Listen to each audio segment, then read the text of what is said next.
should I do the webcast announcement? Yes. Welcome to the Communities Scrutiny Committee meeting. Laura will present the webcast and then we'll go on. Thank you. I would like to remind everyone present that this meeting will be recorded live and will be capable of repeated viewing or another use by such third parties. Therefore, by entering the council chamber and using the seating area, you are consenting to being filmed and to the possible use of those images and sound recordings for webcasting and or training purposes. Thank you, Chair. Thank you. Right. I will be chairman of this committee tonight and will consider the adjourned items from the previous meeting. And I would like to propose Councillor Markham as my vice chairman. Could I have a seconder, please? Thank you. Would you like to come up, Maria? Thank you. Chairman, you need to get that agreed.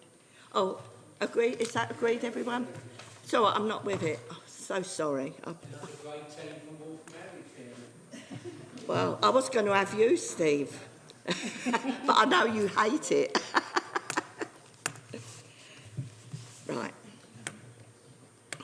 Right, tonight on my left we have Sergit Balu from the housing. On my left, oh, no, Jen Gold isn't with us yet. I have Laura. Right. Have we any apologies for absence and substitutions, please? Apologies from Councillor Lucas, who Councillor Bassett is substituting for, and from Councillor Sharif, and we've got Councillor Janet Whitehouse substituting for her. Right, are there any declarations of... Sorry, apologies from Shane Yarrell. Thank you. Oh, sorry. You have to touch me. Laura, I can't hear properly. I think I better give apologies from Councillor Chiddy, who I think is on a work thing up north at the moment. I think he must have been distracted by the Yorkshire air. Councillor Neckins, she means. Oh. Chiddy's his first name. Yeah. Oh, well, how would I know that? Goodness sake. Right, okay, thank you. Right. Are there any declarations of interest? Councillor Bassett. Thank you, Chairman. Just to say, in a couple of these reports, it does mention Qualis, and as a non-executive director of Qualis, I should obviously say, but there's no pecuniary interest, but I just thought I'd better declare. All right, thank you very much. Right, let's go on.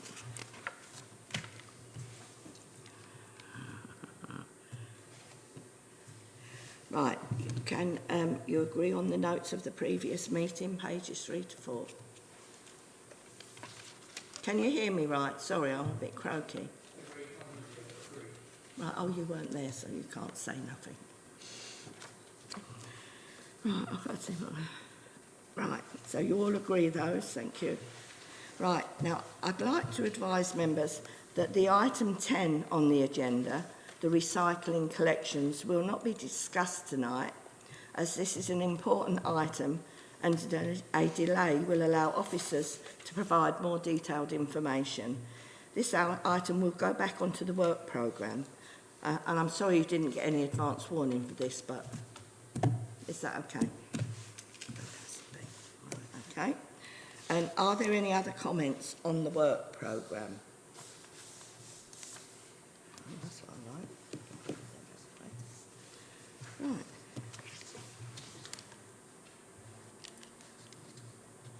So we've done that, right. Now, do I introduce? This is for John, is it? Yes. Right. Item 7, the repairs policy and maintenance and policy. I'd like to introduce you to John, who's going to do this for us. Thank you. Thank you, Chair. Yeah, I'm John Taphouse, Head of Asset Management, if you haven't met me. So we haven't had a housing repairs policy before, but we are expected to have one. So I've been working with others to put this together.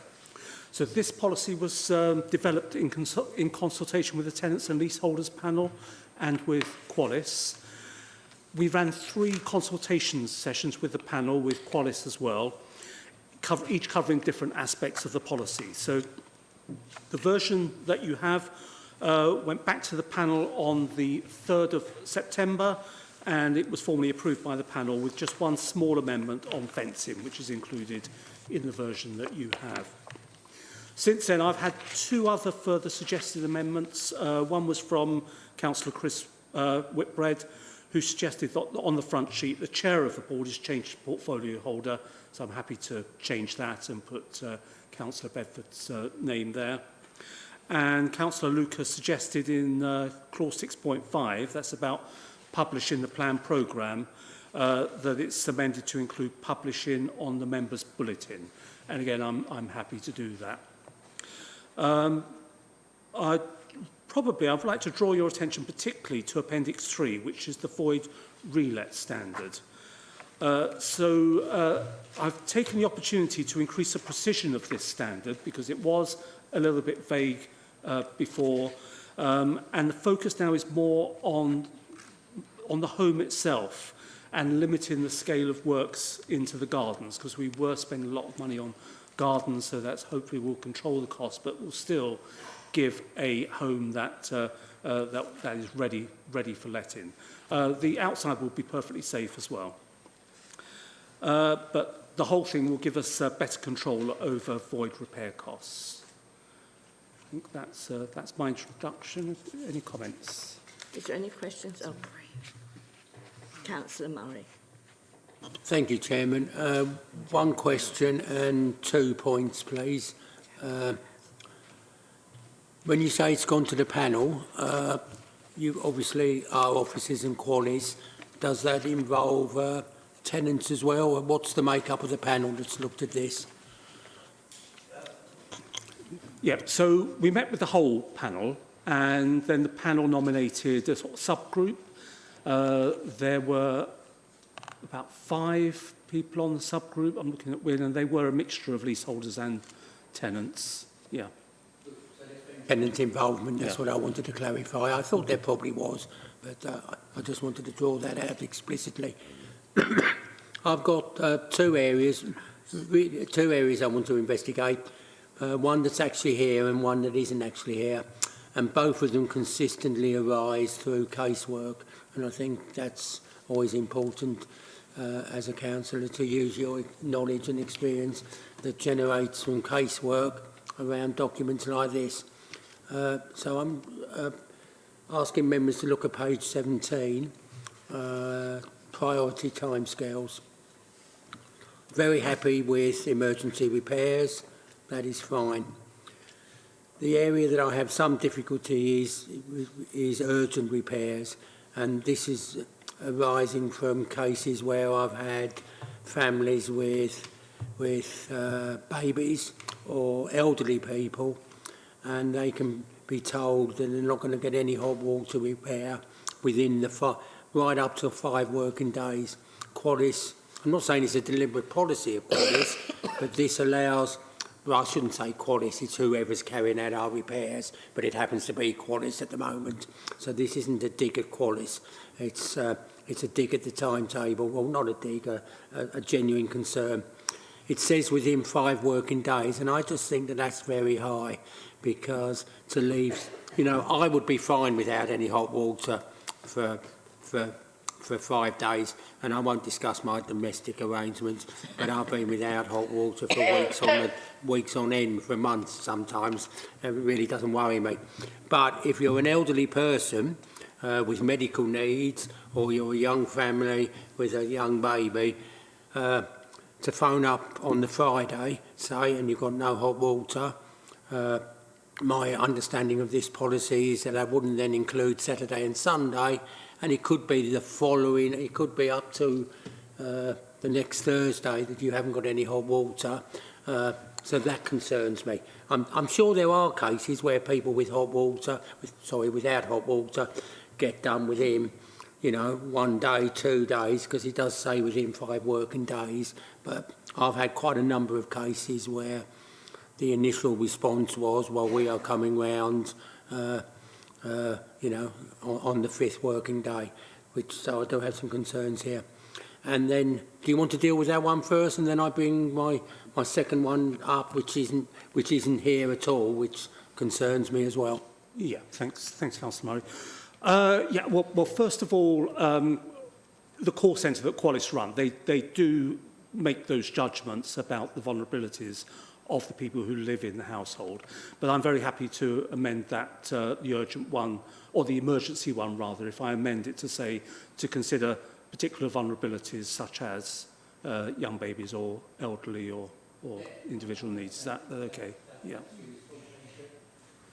And then my other one, which comes up occasionally but has actually come up in recent weeks, is about various infestations of rats and wasps and so on, which aren't normally down, they haven't occurred because of the tenants, the tenants have done anything wrong, and we assume that's something that they should deal with. So I had to say, it's wrong to name the location, but I had a location fairly recently where a number of the tenants argued or thought very strongly and had evidence that they had rat infestation in the roofs, and basically the district council said, not our issue, we're not going to do anything about it, that's something you have to sort out. I realise there would be cost implications if we suddenly did that, but I just want to bring that to the attention of members that at the moment we're saying that that's a tenant responsibility. And I don't think it's listed. We've got a list here, haven't we, further on, what we expect the council to do and what we expect the tenant to do, and I don't think it's there unless I've missed it. Yeah, I'm just looking for it too. Yes, I will. Local authorities or housing associations don't normally do with pest infestations. That's the normal practice. We can put people in touch with others, but yes, you're right. There would be a cost implication. Just sorry, last point, Chairman, because I know there's others. They might not do it, but they might meet the cost. We're saying, aren't we, as our local authority, I just want to absolutely clarify, not only do we not provide the service, we don't commission the service either. It's a tenant's responsibility. That's what we're saying at the moment, isn't it? That is what we say, yes. Yeah. Thank you. Right. Yeah, I've got Janet. Thank you. Page 28 and 29, under outbuildings, it says that if a shed is in good condition, it will be left, but greenhouses will be removed. Now, I just wondered why a greenhouse in good condition has to be removed. And on the previous page, it says where there's a loft, it will be cleared and emptied, and it should be made inaccessible to the tenant. I just wondered why, because lots of people use their lofts and they're really useful storage space. So why can't the tenants, if they're fortunate to have a loft, be prevented from using it? And the last thing is, there's no time scales for planned maintenance. I thought we used to say things like we decorated a room every 5 years or something. It might be for older people, but there's no time scales at all on the planned maintenance. Is that now irrelevant? First of all, greenhouses, the reason why we remove them is because they're potentially dangerous. If they get rotten or something, they can cause injury. So we would remove greenhouses. The second one you mentioned was The use of the lofts.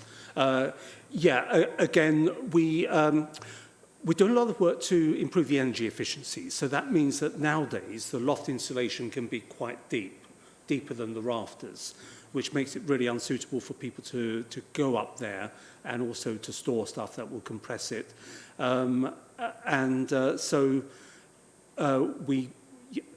And we're having to do that now when we're going to retrofit. We have to clear lofts so that we can put the insulation in. And once it's in, it's really not suitable for storage afterwards. So we will be going around and putting a lot of insulation into the lofts. And the cyclical maintenance? Yeah, I can't remember. We don't have anything in about cyclical maintenance. I can put something in about cyclical maintenance if that helps. Well, it might be for the reason of economy you don't do it anymore. Well, it is. We used to have some sort of...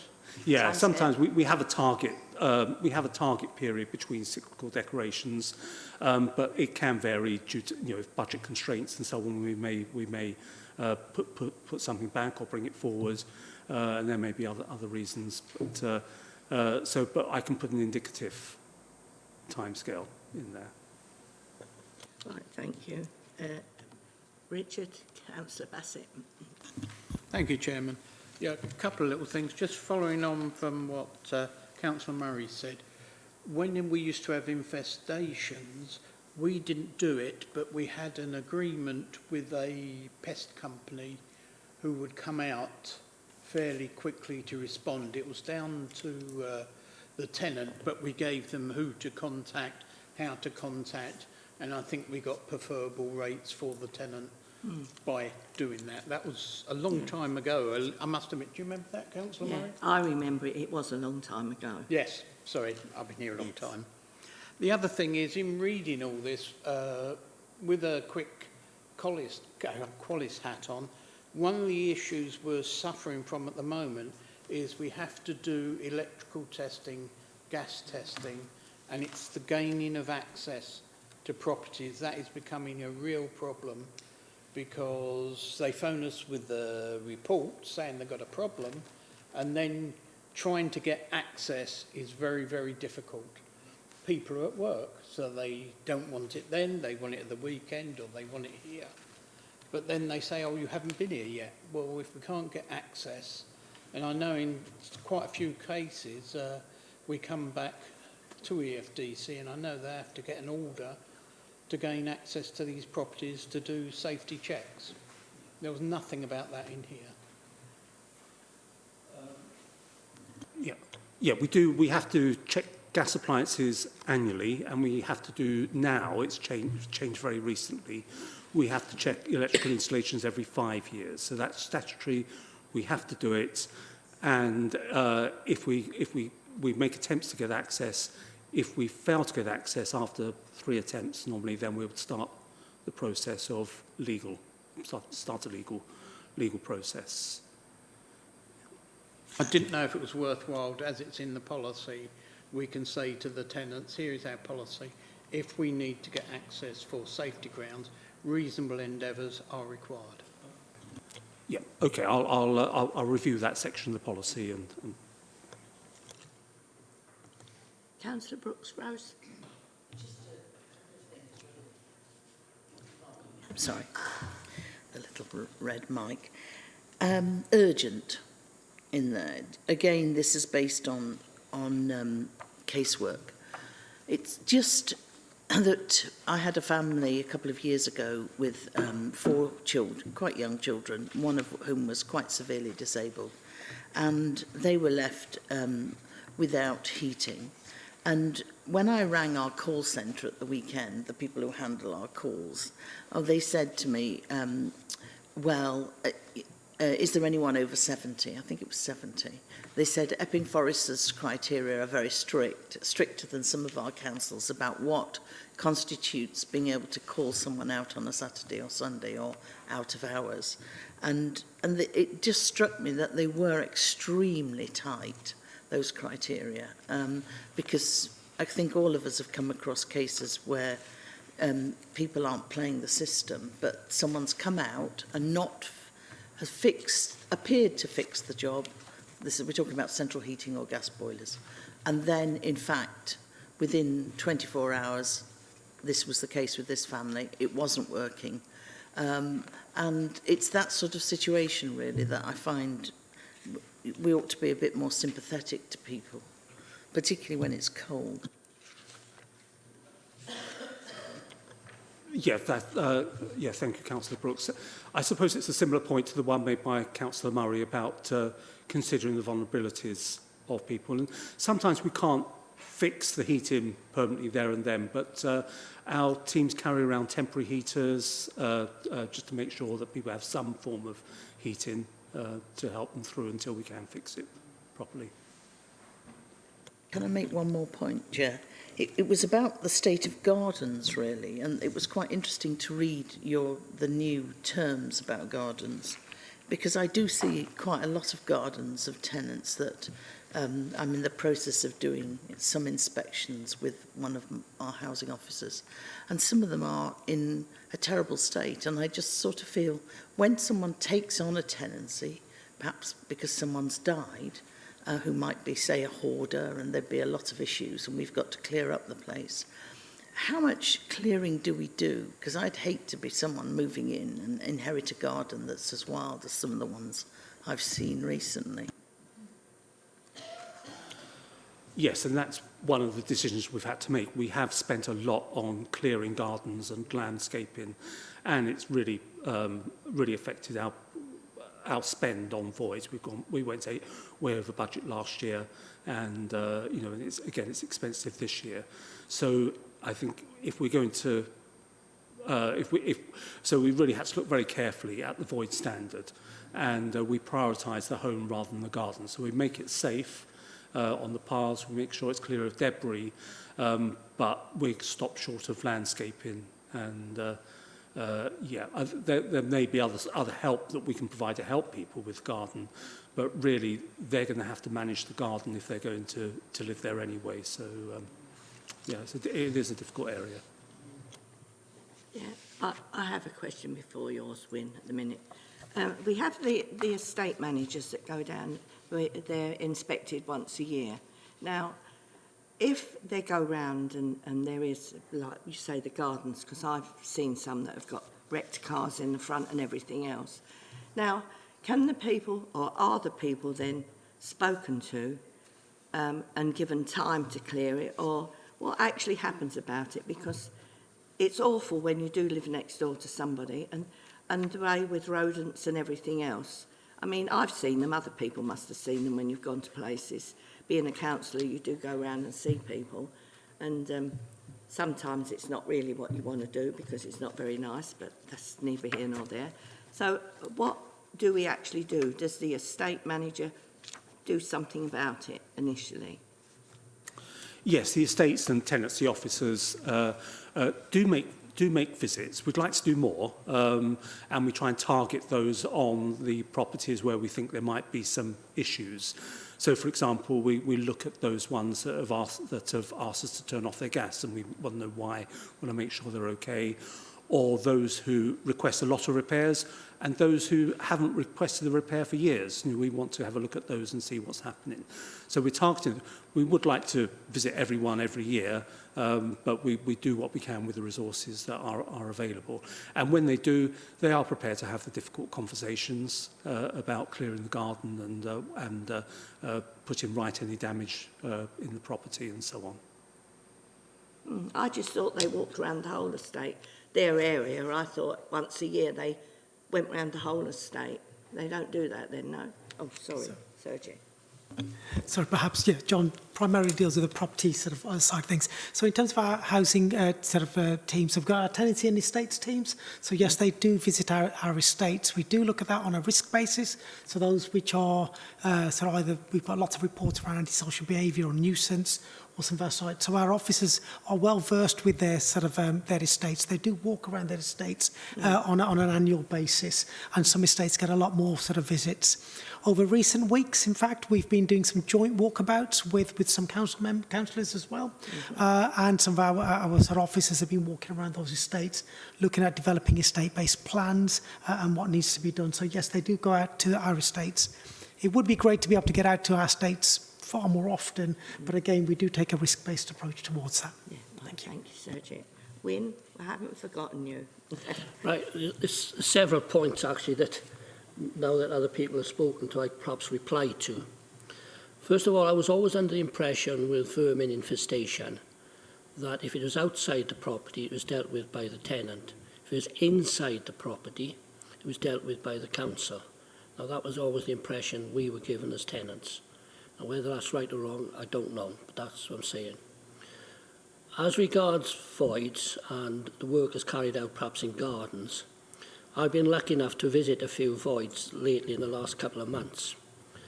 And the gardens are cleared. They're not landscaped, but they are cleared. And I can understand why, because I've seen the state of the gardens beforehand. There's no way that you can hand over a void property with the gardens being in the state that they are. I don't think you'd have any alternative but to clear them. If the garden's a tidy garden, obviously you'd reconsider. But if there's a mess, I don't think you have any choice. And lastly, regards to the greenhouses, I think that if there's glass involved, it's a glass greenhouse, definitely it needs to come away because that is a health and safety hazard, and I'll agree with that one. If it's a polycarbonate greenhouse, that might be another issue because obviously polycarbonate is not allowed. And I know for a fact now that nearly all allotment sites won't allow glass greenhouses on them. So that's another consideration to take into account. Thank you. Thank you, Wynne. Stephen Murray. Just to clarify, because I had this case I was referencing about infestation was fairly recent, within the last 2 weeks. The council will do communal areas. If the infestation was in the communal part and it was a large area of flats, if the infestation had been in the communal part, the council would have taken action. But because it was within the loft space of individual flats, that was the tenant's responsibility. Right. Oh, sorry, I forgot. I did have an instance where I had to call out the emergency phone number on a Saturday, and I've got to admit somebody came out and had a look with it, tried to deal with it, admitted they couldn't, but at least they came out and had a look. So I can only speak from personal experience, it does happen. Thank you. Right. Is everybody... Oh, have all our members finished? Right. All our members finished, yes? Yes, thank you. Just a couple of points. I found out with the emergency/urgent over the weekend that basically if a boiler is due its service and they have enough time to do it normally, but due to one reason or another where the tenant or Qualis don't get to service it in time, it will switch off. And that is where a lot of the phone calls come in. My boiler's not working. It's because they've missed the service, and it will kick, and it switches itself off. The person to fix it won't fix it because it's a service, and so they've actually then had to wait till the Monday before it's then picked up as urgent. So, whilst we can say sometimes it's the tenant's fault for not agreeing and meeting the service in, it does seem a bit bizarre that somebody who's going to fix it won't fix it because it's a service and that doesn't count under their contract. So that's number. I've got 2 points. Yeah, on that one then. I know that there are systems out there that will either stop or limit the gas going to the boiler if it misses the service date, but we don't do that here.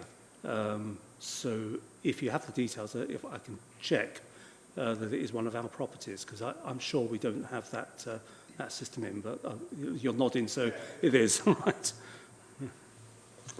Yeah, no, it's built into the boilers that they will switch off, and as I say, it needs a service, and that's what the issue was that I dealt with. I can find out, but I believe if you check it up, that's quite a few of them come up like that.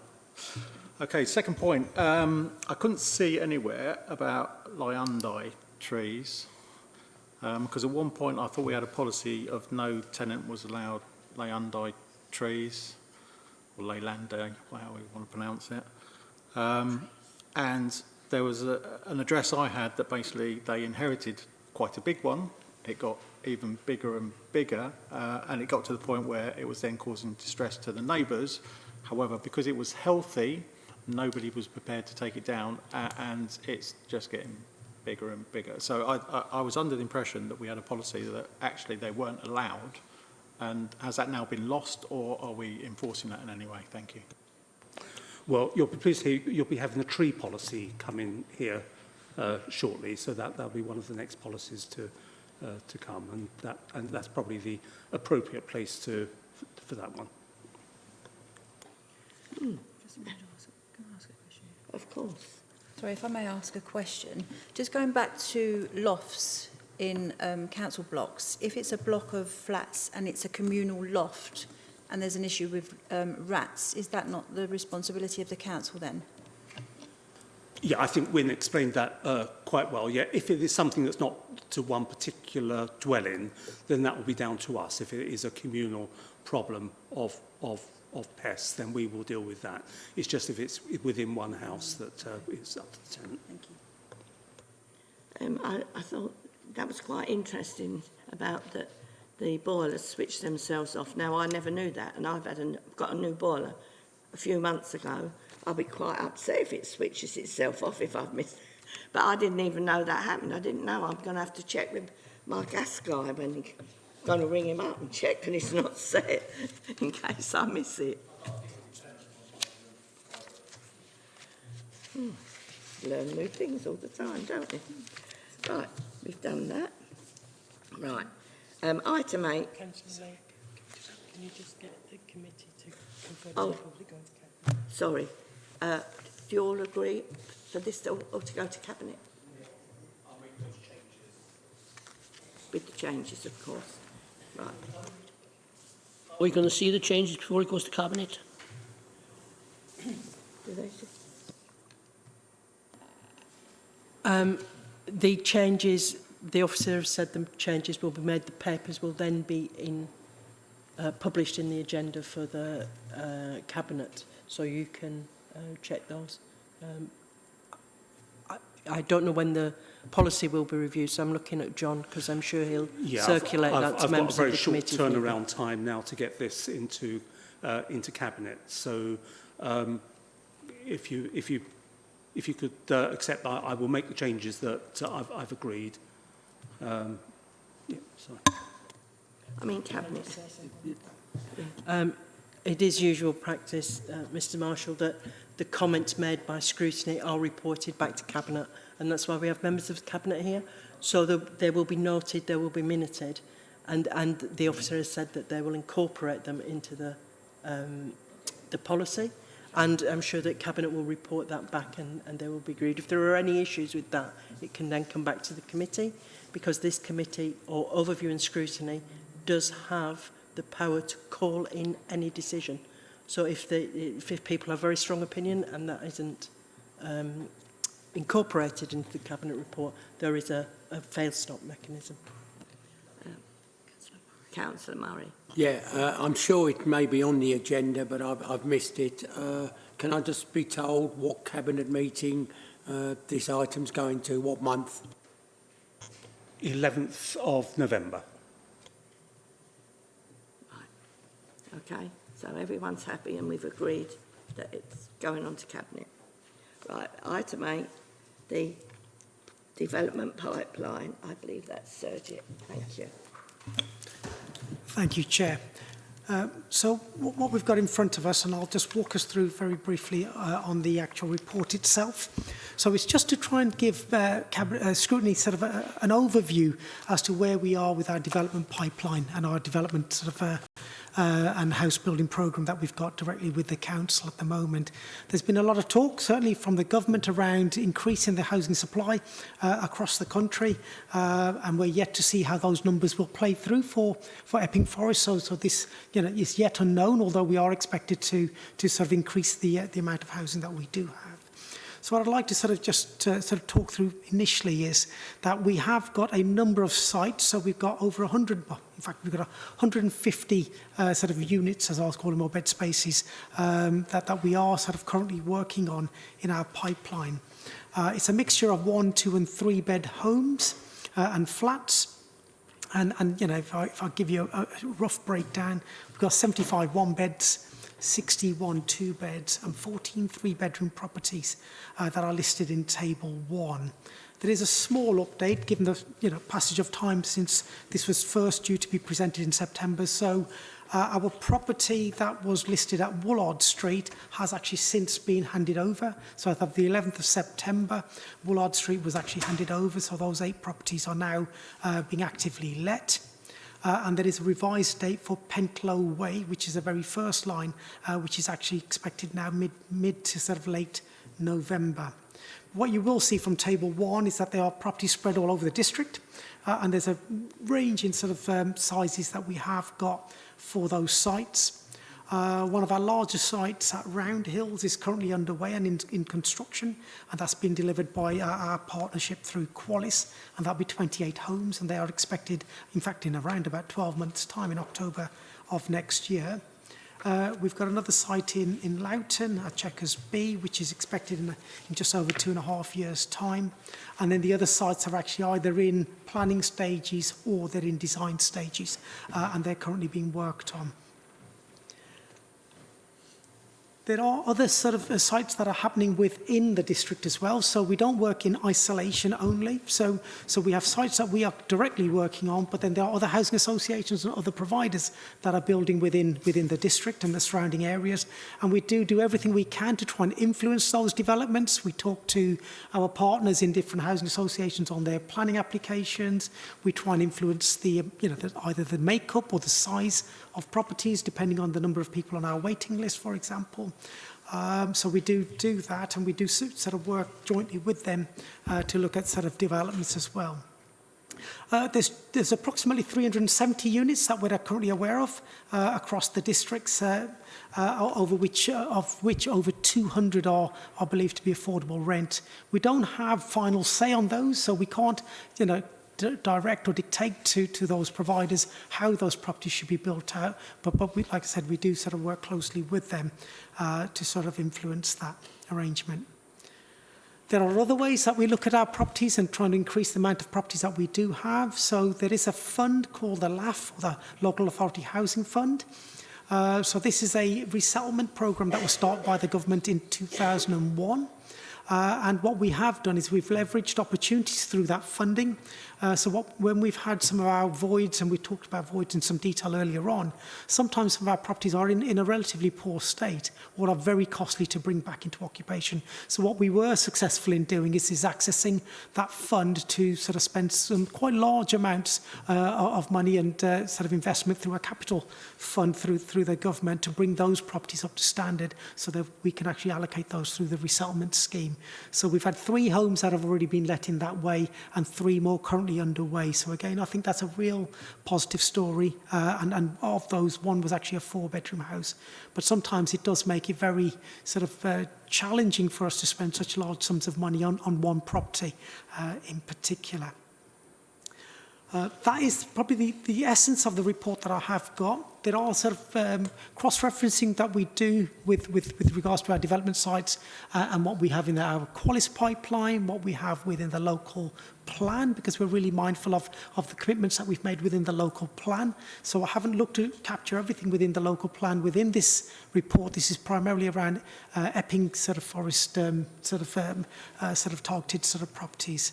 And just probably one point for reference, and a point that I was picking up with Marshall earlier on, in terms of what our tenant and leaseholder panel would like to see, because this paper didn't go through that channel, and that's certainly that's down to me, and I will make sure that future papers do go through the panel. But we are working with the leaseholder panel to see what would they like to see with regards to development, because it's not traditionally a topic that comes either into scrutiny or into the tenant and leaseholder panel. Then it's quite often an update that goes to Cabinet for decision or on contract awards, for example. So that's usually where it surfaces. But I thought it was quite timely, given the current environment and our efforts being made in Epping around trying to increase the amount of accommodation that we have out there and what we're sort of involved in currently. So I'll pause there and I'll take questions. Thank you. And I just, before I take the questions, I'm not sure if I understood there when you were saying about we had no say in what the rents. Was this to do with the housing associations? I thought they had to be within line to a certain degree with what our council charges. So did I misunderstand, or can they charge what they like? Yes, so certainly in terms of what I was clarifying was the type of property they're building and the number and style of the house, as opposed to the rent level. So I didn't make any reference to the rent levels. So certainly rent levels are set by housing associations in line with their target rents that they have. So they may well be different to council rents. Quite often they're a little bit higher than council rents. But we don't have any control over what housing associations would look to charge on their properties. That's within their gift to charge and according to their own internal policies. Where we try and influence our partners is in terms of where they're looking to build and the sort of either the bedroom size or the style of properties, or if there's anything around adapted status of properties. Again, we'll try and sort of work with landlords in that space. Thank you. Right, thank you. Now, right, Councillor Murray. Thank you, Chairman. Some general questions and then some ward-specific questions. The general questions, and it's on page 36. Do I assume that these units are all social housing, or will it be decided at each time what the balance might be in terms of social housing and other forms of tenure, or are all these units going to be social housing? That would be the first question. Thank you, Councillor. So these units will be affordable rent within the social housing space. Right. My second point, and this is more of an observation, I think it would have also been useful to know, to have the date when these sites were cleared. And you'll see why I want to ask that question when I focus on the two that are specifically in Roding Ward now. But we've got the estimated completion date. I would think it would have been quite useful to know when these sites have been made and cleared, because the two I'm going to reference in a minute have been cleared and looked ready for development from local residents' point of view for many years. So I do think that that's something that I would have liked to have seen, but we haven't got it, so be it. I'll just make one other point, because you mentioned housing associations. Am I right in thinking that, particularly in larger scale developments, housing associations still take from our list rather than run a separate list? Okay, so in terms of the first point, I think, yes, I'm more than happy to look at a future update which actually outlines when a site was first cleared or when a site became available.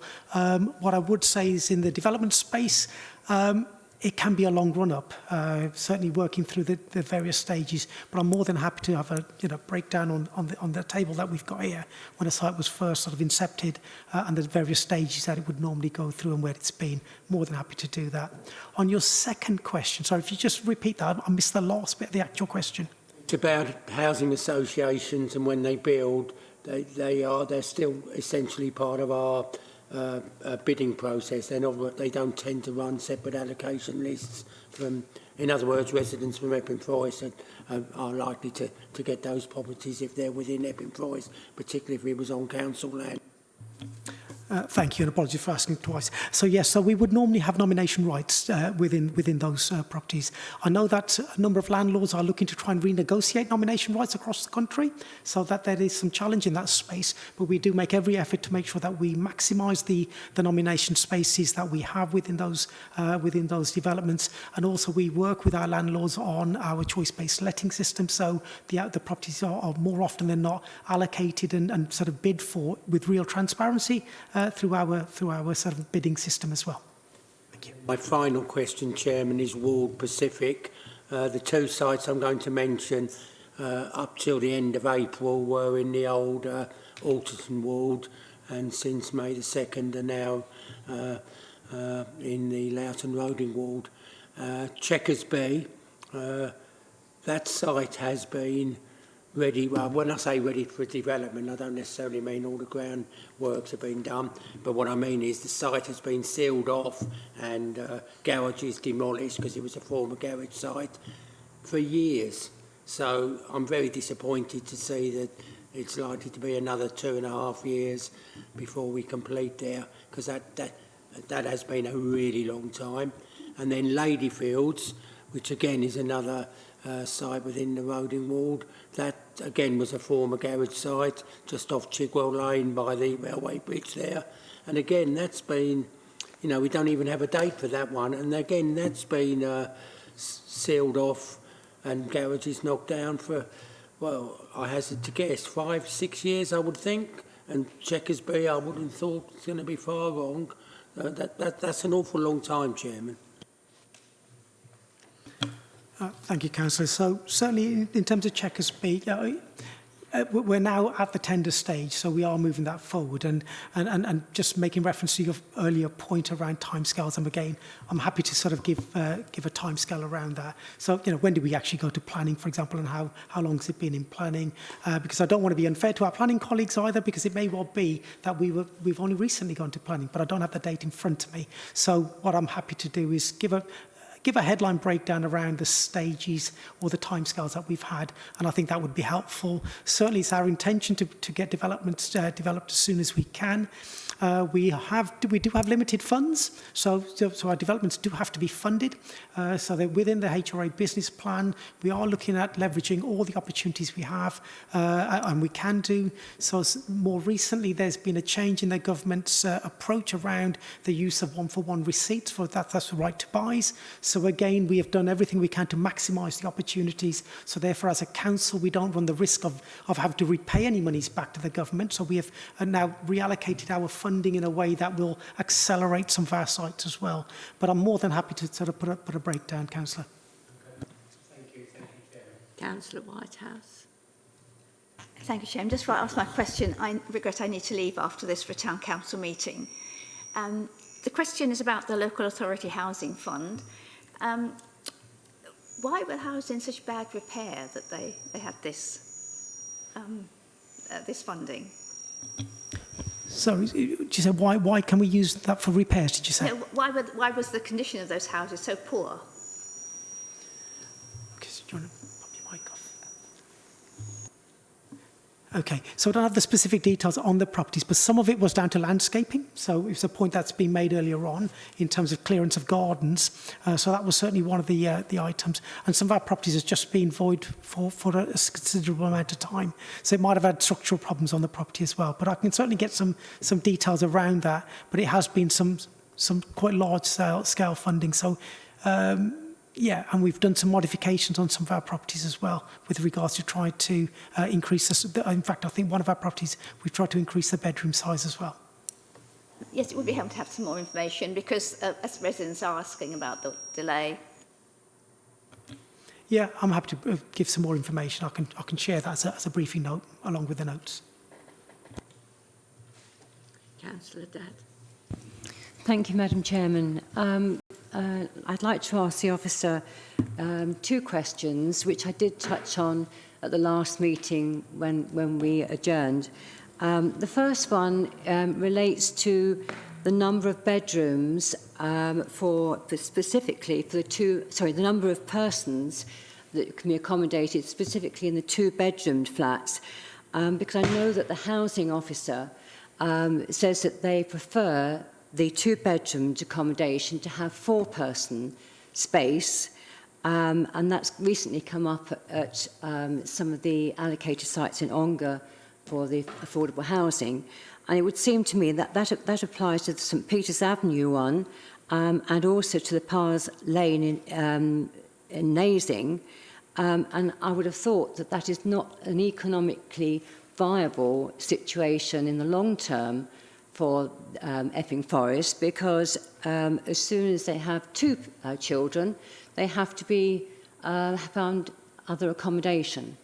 So I'm wondering if you can look at that and go back to that with your architects, say, can they possibly redesign those? And then the other thing is the housing officer also prefers, although it's not quite so important probably, that the 3-bedroomed accommodation has 6 persons or 5 to 6. And these are specifically 5 and not 5/6. I know that the minimum standards are very small, but I do think that is something that should be looked at from the point of view of longevity of our housing stock. That's the first question. Yeah, thank you, Councillor. So certainly I think it's looking at how do we look to maximise the amount of units that we do have on a site as well. If it's a 2-bedroom 4-person, then that would occupy more space. So it's likely that we might have less properties on the site itself. So that is that is down to the space standard itself. I can certainly ask the question, so I'm not saying that, you know, it's a no. I can certainly ask the question, take that away with us, but it just depends on where we are with the design stage, how much actually has also been invested within that, because looking at designs, architects' fees, and the applications itself, it may well have already been, you know, costed quite significant sums, but it's usually down to space standards and trying to maximise the density within a site. Thank you. I mean, actually, I have looked at the space standards for the two-bedroom. It isn't that much difference between 3 and 4, but it would make a difference to the overall accommodation, I feel. So if that could be looked at again, I'd be grateful. The other question is, I see St Peter's Avenue and Shelley Close in Ongar is, there's no estimated completion date. And I know that they have been scaled back and there's been redesigns, but it's been a long time coming, and it is an area that is in need, in great need, and I'm wondering how high on the priority list it is, you know, in which order, and whether you can answer that for me. Thank you.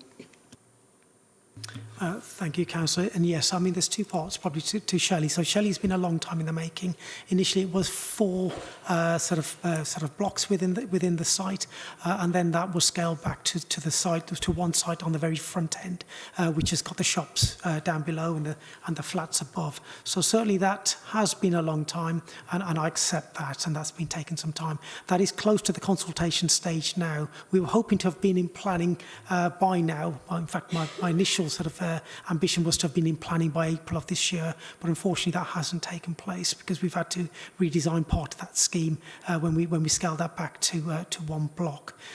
So what I can do is certainly, again, you know, I'm more than happy to bring an update to a future meeting with regards to the whole pipeline and some of the other points that have been made today. But we are getting very close to the consultation stage, which should probably be within the next month or 2. Thank you. Can I just come back on that? I mean, it is one of the deprived areas of the district, so I think that in that particular area there are some social behaviours, problems, but also overcrowding, so I think that would be appreciated. Thank you. Councillor Morgan, Lisa.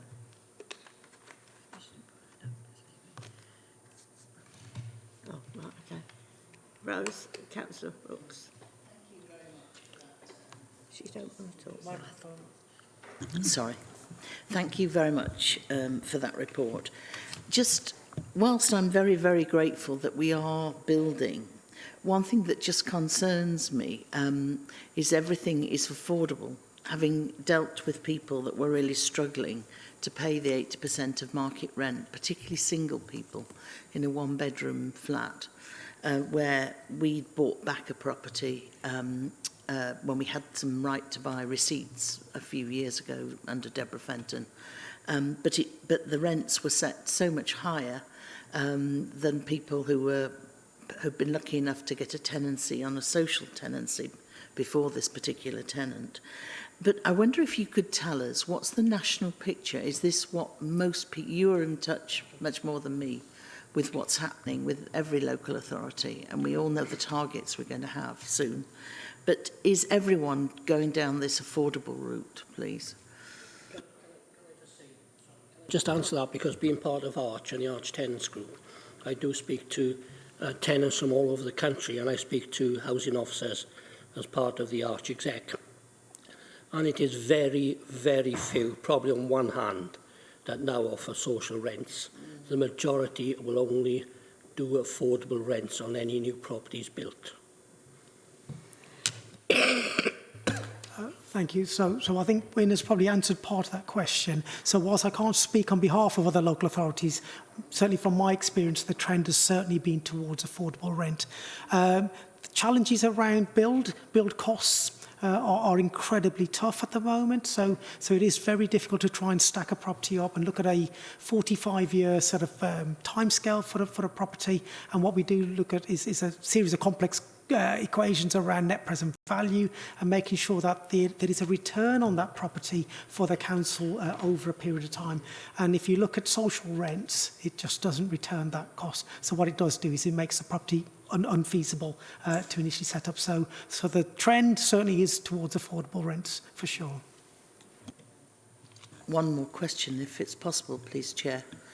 Having dealt with a family for some time who've been waiting for a 4-bed house, and I know we've not got many, and I can see no predicted 4-bed houses. We were lucky to get some on the old college site in Loughton some time ago, but is there no chance of 4 beds? They're just too expensive. I think 4 beds are certainly, it would be, certainly it's an ambition and a desire. If we can build 4 beds, we certainly will do. We do have a shortage in that space, but we've got nothing in the current pipeline. We do have other sites that we are currently looking at, some of our smaller sites. If we can make it feasible, financially feasible as well, then certainly we would have a look at that. Councillor Bassett, Richard. Yeah, sorry, this is just a tiny little point of correction. I might be wrong, but it says on page 36, Paynes Lane, Nazing. Seeing as I'm the councillor for Nazing and I used to live in Debden, I think Paynes Lane is in fact Debden. Pearls Lane. Sorry, Pearls Lane. I can check that out, and if I've got the district wrong, I'll make the correction. Thank you. I can confirm there is a Pearls Lane in Loughton. Yeah. Right. When did you need to come back? Right. Just a couple of points, really. One of the deputy directors of the housing department came to an arch tenants meeting to ask the arch tenants on their views of the right to buy policies. They didn't give us any answers, they wanted our views. She said she would come back to us when they've made some policy decisions, which they haven't done, obviously. But in today's paper, it's talking about either decreasing the discount that you can get on a rent to buy, which will be only 20% from 75%, and you'd have to wait 10 years to apply for a right to buy. Now, if this policy is implemented and this goes into effect, and in fact the amount of properties we sell under the right to buy, is that going to affect the income that the council get in helping to build homes or properties going into the future? Thank you, Wyn. And there's 2 parts to that. So whilst the government are currently reviewing the right to buy sort of policy position, and I think the mood music at the moment is to make it more challenging, certainly. So there's 2 parts to that. So one would be we would lose less properties, potentially, if it became more difficult or more costly. So we would lose less per year. So at the moment, we probably have just over a dozen or so properties that we sell under the right to buy each year. But conversely, so that means, we would actually have less income coming in. So we do rely on that income to sort of help support our development programme. But at the same time, when I think, we wouldn't lose as many properties either. So it's a balancing act, really, but something that we would need to play through in our business plan. Oh, Mary, Councillor Dan. Thank you, Madam Chairman. One question that you might be able to answer for me. A lot of the allocated sites have affordable housing. That presumably, does that come under our own social housing, or is that all under housing associations? So these are within our current sort of local authority sites, but we do enter into arrangements with other providers if there's a Section 106 agreement. So if someone else is developing like a housing association, there might be a commitment to look at a plot of land, or there might be a private developer that might be sort of looking at development within the area. So we would look to sort of enter into arrangements with them. Sorry, what I meant was in the local plan allocated sites where they're doing 40% affordable, what's coming forward for affordable, does that then count towards your increased social housing, or does it come under housing association housing? So our properties would come under the actual social housing aspect of that, around affordable, around the percentage split around affordable housing. So that would be down to the planning requirements within each of the sites, unless I'm misunderstanding.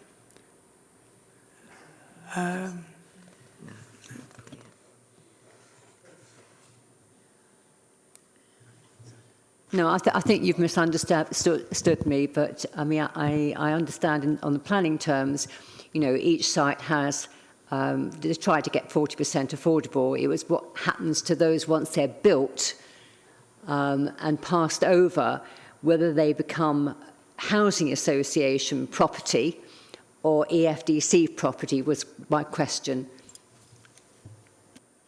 Right, the properties, it's only the properties that we will build as a council that become our properties. So if, for example, a housing association was to build that, they remain the council's properties, the housing association's properties. It's just we will make nominations into those properties. But no, the ownership does not change.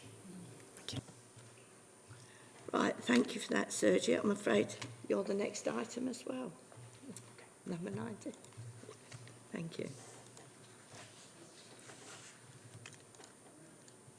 The landscape one.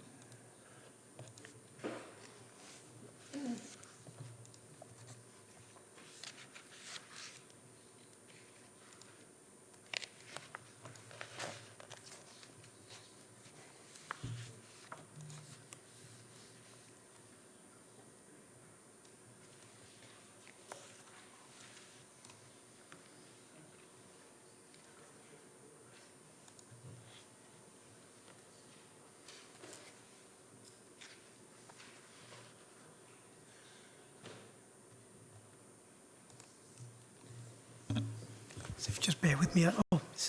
Okay, it's caught up with me now.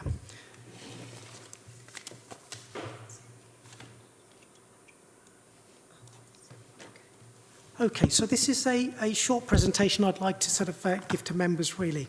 And there's two parts to this. So, and forgive me if members are quite familiar with the regulatory landscape as it currently stands or the changes, but the aim really of today, or this presentation, is to raise awareness today of what the expectation is of members and officers to deliver services for residents and sort of particularly residents within the HRA. There was quite a significant change that came about this year from April in terms of the regulatory regime from the regulator of social housing, and this is really to sort of raise awareness around that. Key focus was on that around raising standards, safety, transparency, and making sure that as landlords we engage with our residents primarily.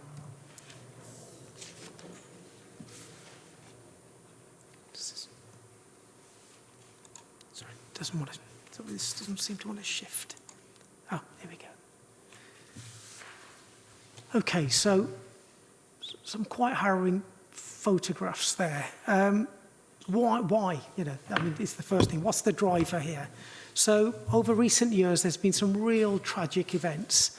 And the government and landlords across the country, you know, were really committed to saying, well, never again. We shouldn't have the situation that arose back in Grenfell or what happened in Rochdale to young sort of a Wabishak.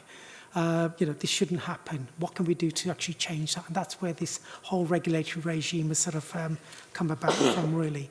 There's also lots of pressures on local authorities and landlords, social landlords around their reputation because, you know, the likes of ITN and Daniel Hewitt, etc., they've had some really sort of quite harrowing stories out there in the press around different standards of accommodation that landlords have had, and that's been really quite sort of thrust out there in terms of the press itself. So there's some of the drivers really about where we've been heading over the last sort of 4 or 5 years or so.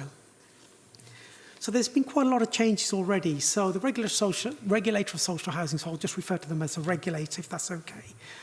You know, that system's been in place, or they've been in place for many, many years already. However, last year some new legislation came into play, and I'll go through that in a little bit more detail in a moment or so. But again, it really was about raising standards around sort of 4 or 5 key areas. And the actual position has sort of shifted as well in terms of the expectations for us as a local authority. And what I aim to do in this presentation is really to outline what the changes are, what the expectations are, and what are we doing most importantly as a council to make sure that we are adhering to that. So the new legislation sort of brought about with it a lot of new powers for the regulator. They've already started inspecting, and in fact, myself and Councillor sort of Brooks were having a conversation earlier around a local authority in London. I won't name who they are, but they've been sort of quite publicly sort of named, and their inspection has given them the lowest level rating you can possibly get. And what the regulator said is that their services were quite shocking, really, in terms of repairs outstanding, around compliance, around fire safety, the strength, how they're listening to residents, etc. So there were some real challenges that were sort of shared there. So what the regulator's aims are really is try and rebalance the relationship, make it fairer and make it more transparent. So when we're speaking to residents, they understand what we're saying, they can see what we're doing, they've got a really good opportunity to look at our performance and really understand where we are in terms of our services there. The regulator's also been given a lot more powers, and I'll go into that in a moment or so. And the regulator is now working far more closely with the Ombudsman for housing as well, far more closely than they ever have done. So they do share a lot of information.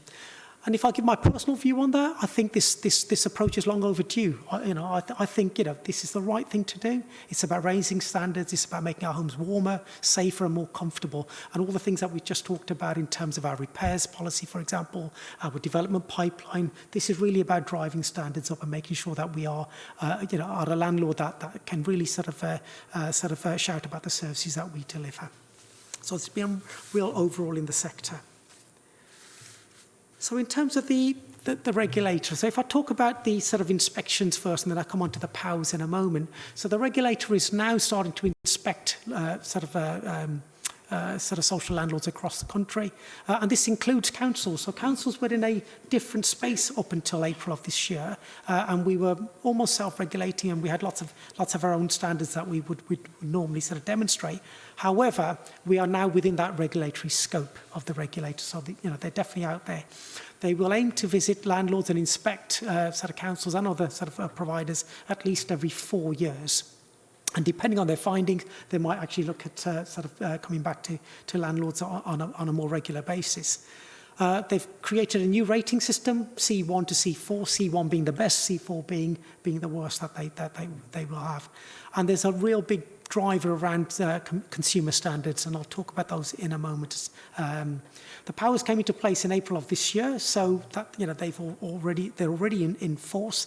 And some of the powers that the regulator's been given is that they'll be able to enter homes.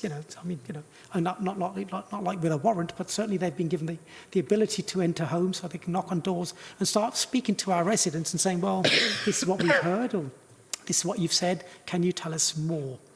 If they find areas of failing performance or poor performance, or areas where we've got gaps, they expect landlords to come up with improvement plans and adhere to them. The regulator can also issue quite significant fines, and these are now unlimited fines, so that could be very, very damaging for landlords and very challenging indeed. So these are some of the sanctions that could be out there. So it's in our interest to make sure that we do deliver good quality services. In terms of the key areas that the regulator's looking for, there's 4 key sort of standards there.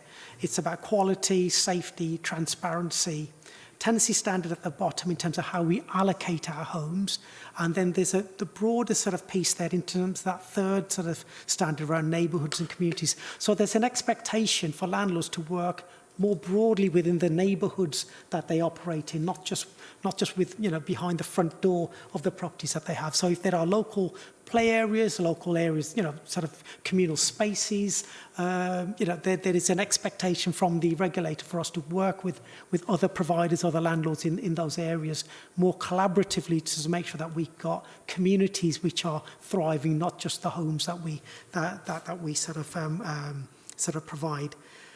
So that's really sort of important, an important difference there. Again, one of the other sort of new sort of pieces of that regulatory landscape really was around tenant satisfaction measures. So what the regulator's done is standardised a set of surveys that we are duty bound to perform, and these came into play in fact last year, and we made our first submission this year, and you know, we actually had a really good outcome there. So we had an overall sort of tenant satisfaction sort of response of satisfaction rate of 75%. So that is very strong compared to other local authorities. So we're really pleased about that, but we're not going to rest on our laurels there. There's more work to be done. Unfortunately, there were landlords that failed to carry them out or failed to submit to the regulator, and they're now in discussions with the regulator, or perhaps the other way around, the regulator's in discussions with those landlords. And for those that failed to either carry them out or submit on time, some of those landlords were awarded a C3 rating immediately, and the regulator is now in discussions with them. So it's really important. But it's not just about satisfying the requirement, it's about the learning that we have from those surveys as well. And we've currently got our second set of surveys, well, the surveys for this year underway.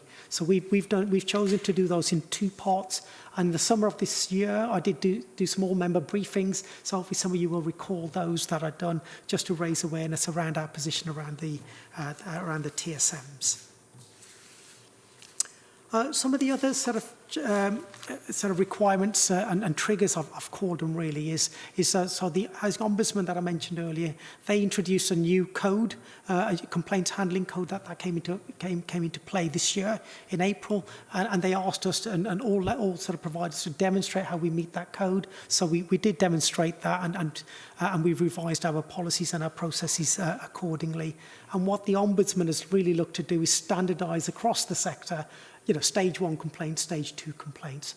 And a big piece really there was that what the Ombudsman done is took out informal complaints. So everything is a complaint now. If it's eligible for a complaint, it's a stage 1 complaint. And there's only 2 stages to make it quicker, easier, and more sort of transparent for residents. We're duty bound also to make it easy for our residents to complain. We need to make sure that there's no barriers there to make it difficult for our residents to complain. So what we have seen is a bit of a groundswell across the country around complaint numbers going up, and that's completely fine. It does pose resourcing challenges, however, that is completely fine, and as long as we get to hear about the issues that residents have, that's the key thing. And certainly Jen Gould, our Chief Operating Officer, has raised that across the whole set of housing and property, and is very closely looking at complaints on a monthly basis, as our service directors and certainly heads of service on a regular basis, to make sure we are getting that right. So there's also some further sort of pieces of work coming down the track, as I've described it. So on the back of our Bishak and that poor, tragic issue around damp and mould, the government are looking at sort of strengthened legislation around damp and mould, and we're waiting to see how that plays through in terms of our sort of policies. So some of that was already being picked up in our repairs policy, but we're not waiting for that. We're already doing work in that space. So we've got a damp and mould tracker. We work very closely with Qualis. We've got our stock condition surveys that are being carried out, and then we get reports through from our stock condition surveyors. If they found any sort of indicators or any damp and mould cases, they give us that. There's going to be we believe there's going to be fairly strict timescales to adhere to when we get reports of damp and mould. Again, that's to drive standardisation and make sure response times are sort of being adhered to. Also, what the government are looking to do, or the regulator certainly, is to try and professionalise the sector a lot more as well, to make sure that key members of staff, certainly in management positions and senior managers, are qualified to a relatively high level. So that standard is being set, and we're already in the process of looking at who's got qualifications, who needs training, what is our overall training programme looking like, and also when we're looking at recruitment of staff as well, what are the requirements around recruitment in terms of qualifications around that. And there's just a breakdown of the sort of qualifications that may well be expected. I won't go through those in detail. And overall, really, so what does that mean for Epping? what are we doing about it? So certainly over the last 18 months or so, certainly this committee will have seen a whole host of policies that myself, John, Chris Walsh, in a housing space have brought through to scrutiny and into cabinet around our sort of repairs, compliance. So we've been strengthening our position there. We've done a lot of work around our data and our systems, because we can't make firm decisions moving forward if our data isn't right. So I've done a lot of work on strengthening our data. We've onboarded some new IT systems during the course of the year to sort of make sure that our compliance data is robust. I've introduced a new performance framework within housing and property services, and some of that information, the headlines, are now going into overview and scrutiny in terms of where we are in that space as well. Done lots of work with the tenant and leaseholder panel to share our performance. Done lots of joint work with Qualis to make sure that we've got alignment of what we do, and we're also looking at a new partnering arrangement with ourselves and Qualis to make sure that we've got real visibility around the services that we offer, and where we have had some challenges, we've brought in additional resource to make sure that we can meet those challenges head on, really. So, I think we've had a real journey of improvement over the last 18 months, and I can see that continuing to go forward. And where we have had some challenges or gaps, we've got good, strong improvement plans in place. We've also self-assessed against all the standards that the regulator has set out, and we're already starting to work with other landlords who have gone through inspections to sort of see what their learning has been as well. So that's probably the presentation itself. Aim is to raise awareness and really to look to yourselves to challenge us as officers to make sure that we are delivering the services that we should be delivering, and to make sure they're delivered to the standard they should be delivered as well. Thank you. Councillor Murray. Thank you, Chairman. Excellent presentation. Found it really interesting, and I have to say that I will probably listen to it again on the, is it the webcast or on YouTube? We'll get this. We'll get it somewhere. And because I think it's worth listening to again. I do just have two questions, and they're both on coming down the track, so they are probably, well, certainly the first one might just be what are you expecting? The second one is a bit more precise. So on page 47, it says extending beyond just damp and mould, that's AWAB's law. What other kind of issues would you expect that to, I mean, I can think of some various scenarios, but what might be the other issues beyond just damp and mould that the law might be extended to? So some of the things that we've been looking at, for example, is around, it might be around ventilation within a home, passive air ventilation. It may well be around the insulation within a home as well. So it's not just treating the damp and mould that happen to occur in a bedroom or a bathroom, for example, but it's looking at the whole home and looking at the whole sort of environment to make sure that the environment is warm, it's dry. Because we can look at saying, oh, actually, to residents, can you turn the heating on? But someone might not actually be able to afford to turn the heating on to the extent that they need to. So it is looking about what can we do to make it easy to maintain the home, and what can we do as a landlord to make the home as maintainable as possible as well. So there's some of the broader pieces, really. And we do have a retrofit strategy, for example, looking at external wall insulation, more efficient boilers, more efficient forms of heating, etc. And these are some of the proactive things that we're already doing. Thank you. My second question, Chairman, is on page 48, the second slide coming down the track. If we were to have a senior housing manager or senior housing executive that was doing a good job but didn't actually have these qualifications to this level, and I'm not saying that we have or we haven't because I don't know, what would be the policy of the council in terms of supporting that person in terms of time and finance to obtain the necessary qualification? Thank you. So we're currently looking at a bit of a gap analysis across the council in terms of who has qualifications, who doesn't. We're looking at costing that up and developing a programme, basically, and that will be a council-funded programme. So it's our obligation, it's our duty, should I say, to make sure that we can do that. I personally do have that, but if I didn't have that qualification, then we would be looking at the council supporting me in that programme. It's in a very similar way to what's happened in planning, because there was a similar approach in terms of what the minimum expectations were in the planning space. So we supported our colleagues and our staff members in that space. So would that be in-house training, or might it need day release to college or something, or would it be a mixture? Yeah, it's likely to be external training. So the Chartered Institute for Housing are currently developing programs. So I've had conversations with them around a potential program if we had a dozen people, for example, that went through that type of program. So that's being designed. That was interesting. Gwyn? There's quite a few points to pick up on there, for example. Just following up on Councillor Murray's point lastly, at the moment I believe there's only 2 or 3 organisations that can provide the training to get the level 4 qualifications, and this is one of the things that various councils are questioning about getting that qualification. The other thing that various councils have raised is about perhaps the age of the person, whether that person is coming close to retirement or what have you, and whether it's worth giving that person a qualification if they're about to leave the job in 1 or 2 years, sort of thing. Matters like that have already been raised about that. One of the things that I'm not sure if everybody's aware here, that they all know I sit in the tenants group and the arch exec, but I also sit on the Housing Ombudsman resident panel, and I also sit on the Housing Regulators tenants panel. And therefore I attend many webinars throughout the year. And also we have a conference, a tenants conference, and this year it was a director of the regulator who came and gave a speech at the conference, and they are really going to be cracking down on making sure that councils do conform.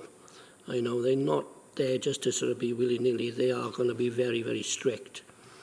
So I think it is something the council needs to bear in mind, just not to sort of relax and just assume everything's okay, because that's not going to happen, I don't think. The other point is AWAB's law. At the moment, AWAB's law is talked about damp and mould, but the previous government wanted to reduce other measures that would have come into AWAB's law, which have been affected by the same way. And most councils said that if they introduce these other measures within AWAB's law, they wouldn't be able to do it, or if they would do it, it would leave them no other money but just to concentrate on those factors.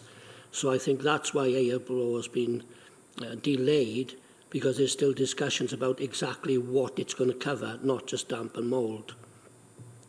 And lastly, about the ratings, the C1 to C4 ratings, I know there's only one council so far, and they're not very far away from us, and unfortunately I used to work for them, that have got the C4 rating, but there's only 2 people who've got the C1 rating, and they're both housing associations.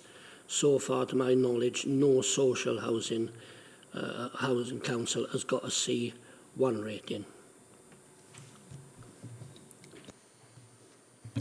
Thank you, Wyn. So just some clarification points. I think whatever if there's a regulatory requirement, then it's our duty to make sure that we perform and we meet that. So certainly I wouldn't want to be under any illusion. So if there is an ask through the regulator and it is legislation, we will adhere to that. So if that's through the qualifications set of requirements or through the requirements of the consumer standards, we will definitely look to meet those. In terms of AWAB's law, it's yet to come through. The detail is not out there, and that isn't formally been ratified as yet. But if whatever comes through that legislation, again, we are duty bound to meet that, because that's a legislative requirement. So I mean, I'll just state that as a fact. We would certainly look to meet that. On the ratings, yes, so certainly I've been on workshops with HQN, who are a bit of an industry expert, and the regulator has already intimated that the vast majority, or it's very likely C2, C3 ratings. It's unlikely for landlords to get a C1 rating unless they're very exceptional, so that would probably explain why there's only been 2 C1s so far. But it is early days yet. The regime only sort of started in April, or the inspection regime, should I say, only started in April. So we're yet to see how that plays through and see what learning comes out of that. final point, that most of the ones that are falling with a C2, they're not major problems. It's been minor things which are usually easily rectified. It's the ones that fall into C3 generally have got more problems, for want of a better word. Right, thank you. That was all very useful. But I've just got one little question. Because with housing association, we put people in there from off our housing list. Now, do we have any powers that if they're not abiding by our standards and our rules, that we can make them sort of sort themselves out? Short answer, no. I think so. So in terms of nominations or people placed, you know, that who are successful in getting a property with a housing association, they're tied through the tenancy agreement they've got with that respective housing association, and that's where the duty lies. The law is always in place, so that's certainly there, but it's not any jurisdiction or any powers that we have as a local authority, unless there's any breaches around safety standards, for example. Then certainly someone may well approach us and say, I don't believe my home is in a safe condition, or they may say that they've already approached their landlord and they've not been helpful, or they're not listening to them. So we wouldn't ignore that. We would certainly follow that up. We may give advice around the Ombudsman service or the regulator service. So these are sort of signposting that we can carry out. But I guess if there are safety standards, then we may well sort of get in touch with those landlords. But the tenancy agreement and the agreement between the tenant is with the respective housing association. It's just that people, when we put them in there, they think the council's responsible. And I had to bring something forward last year, but I have to say our officers here did deal with it, and these people now have actually got some lights and things now which they didn't have before. I'm not saying all the things are done, because obviously we're not the landlord, but people that we put in them, they actually think it's down to the council. And maybe that needs to be made clear when we're giving them housing association, that is who their landlord is.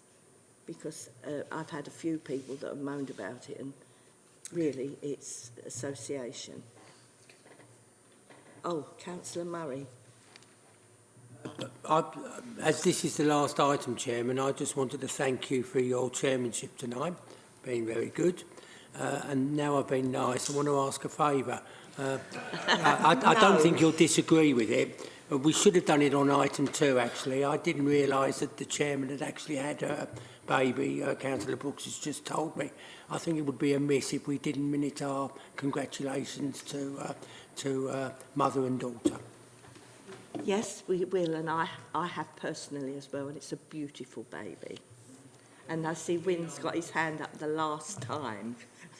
Just quickly, on your point, Councillor, the tenant of a housing association has the same rights as a tenant of social housing. So if they've got a complaint, they can raise it. They can raise it in a stage 1, a stage 2 in the same way. And if they're not satisfied, then go to the Ombudsman in the same way that a social house tenant can. Okay, thank you. But I will say it's from this department. Right, everybody, thank you very much, Suja. Everything you've said has been really helpful. And the recycling collection, item 10, which I mentioned earlier, that is going to be looked at more. So I do believe that's the end of our meeting, and the future meetings are on the 14th of January. So all have a nice Christmas, because we won't be here for this meeting, not till after.